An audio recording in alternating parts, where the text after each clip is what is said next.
is kind of out the window, and just what do you got? What's on the mind? Just kind of team mentality. I would say the mind, headspace, mentality of the team is the same as it was last week. You just got to come to work, grind, and we play to win every week. We got a coach who's going to bring it every day, from Coach Aguano down to Coach Slocum to Coach Rob to Coach Claiborne. They're going to bring it every day. So if you ain't with it, I mean, at the end of the day, you got to be. You got no choice. You're playing for some seniors this week.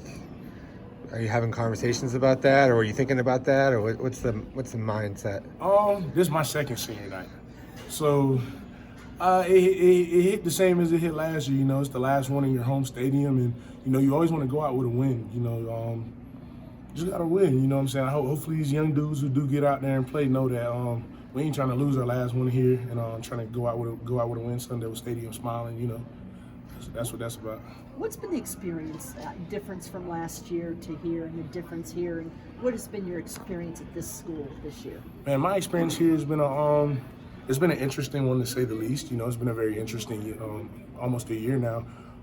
Just ups and downs, coaching changes, but all those different things just build character, build morale, it builds a stronger bond for the team itself. On the outside looking in, it's probably like, man, those dudes don't care. They hate each other. They da.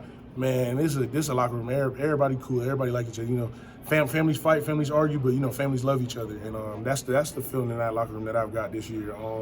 It's definitely a bunch of guys that I met this past year that those dudes are lifelong friends for me. TJ Pesafea, Kyle Sully, Mike Matus, the Merlin Robinsons, all those older guys that I've been able to play with. Man, they just who brought me into their family and let me feel a part of it. Those dudes that we're gonna be at each other's weddings, stuff like that. So that's definitely I made some friends here and definitely guys that I appreciate. Is that the kind of thing that keeps you guys battling no matter the circumstances? I mean, when you look to the right of you, like I said, you see TJ, he's gonna fight. Look behind me, Kyle Sully calling the plays. I see Jordan Clark back there. I see Chris Edmonds, Corey Bentley, Ed at corner, Rose. All those guys that I'm naming, bro, we fighting for each other. We playing for each other, and I love playing with those guys. What was the message like in that locker room at halftime? Obviously, you guys have a rough first half, but going ahead and holding under 70 yards in that second half, keep them off the scoreboard. And what was the discussion like tonight? Man, we went in the locker room and threw some stuff on the board and just figured out what we had to fix, and just came out with a mentality that we ain't gonna fold. We ain't gonna let y'all just run up the score on us and just do as y'all please. And I think that's what showed. We shut them out in the second half. Still took an L. Unfortunate, but we want to go into these next 4 quarters that we play and shut those guys out too. What were some of those things on that board and those things that you did fix? The things we fixed were just fitting those run fits better. Linebackers hitting where they're supposed to be. Us having more gap integrity. Just certain things like that. On the back end, eliminating those explosive plays, the explosive passes, and it's real simple, bro. We just got to play the defense that we know we can be. Looking ahead to next week, not that we're looking ahead, but Oregon State or next week? Next week to the rivalry game. You're new to this rivalry, but I'm sure you've had rivalries. Yeah, definitely. You were at Miami, you had Florida State or whoever. Yeah. So can you feel that sense of that rivalry, or not really, since you haven't been part of it? From what I've heard, and every Arizonian talks about this game. It's one of the biggest games around, and it's bragging rights for the state. So that's obviously something I want. My lone year here, I definitely want to go up there or go down there, wherever the hell they at, and just beat the people. So, do our thing. What does Oregon State do offensively? Their offensive line moves quick. They work cohesively. They're a pretty tall unit. They got 3 good running backs, 3 very good running backs. Can't name the numbers off the top of my head, but 6 is a very good one. A quarterback who can get the ball where it needs to be. He's going to take his reads and get the ball where it needs to be.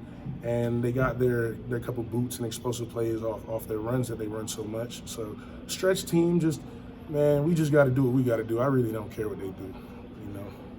You have to look out that Jack Coleno kid is a beast, and he does a lot of different things. You have to be aware of where he's at. 12. Yeah. Okay. See. Yeah. Number 12. Yeah. He's definitely another gadget they got. So we'll be keying for him, seeing where he's at. For sure. Have you put together the kind of season that you were hoping for? Now, team goals might not necessarily be there, but you individually? I guess individually you could say this. Shoot, I might pace the country with these tackles. And I probably I know for me personally, I think that's the most I've had in my career tackle-wise, like total tackle-wise. So playing some real good football under Coach Rod, and again, I just want to. That's an appreciation of Coach Rod, just believing in me and giving me them opportunities to be out there and play as much as I can. And just he definitely, man, I love that dude. He showed me a lot of stuff this year that I'm appreciative. Just not even just on the field, just off the field, just the conversations we have, the personal conversations we have, just talking about life and just hella things. Just that dude's definitely helped me, and it shows on the field.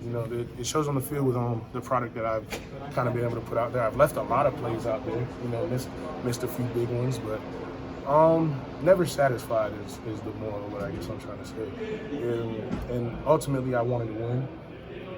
We haven't done that, but we got senior day coming up, which is a must win. And we got, like you said, we got to go down, up, down, wherever the hell they at to Arizona, and that's another must win. So that's what I really want to do. How do you feel that? I mean, talking about Coach Robert, like obviously you came in, he's looking at you. You have a lot of strengths, but how do you feel that he helped your strengths grow?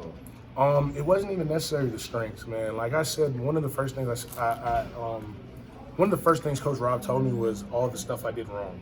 He didn't even praise me on, yeah, you're this, you're that, you're so. Nah, he just told me you don't do this, you don't do that.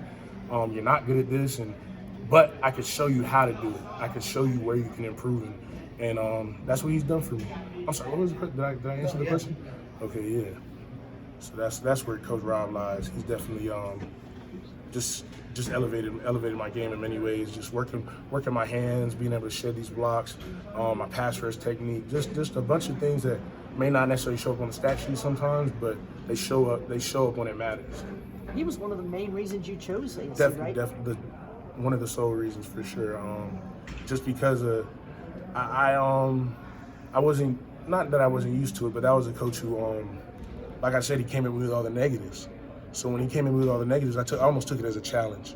Like he's challenging me, and maybe that was a little mind trick he played on me to get me here, but it worked for sure, and it worked out for both of us.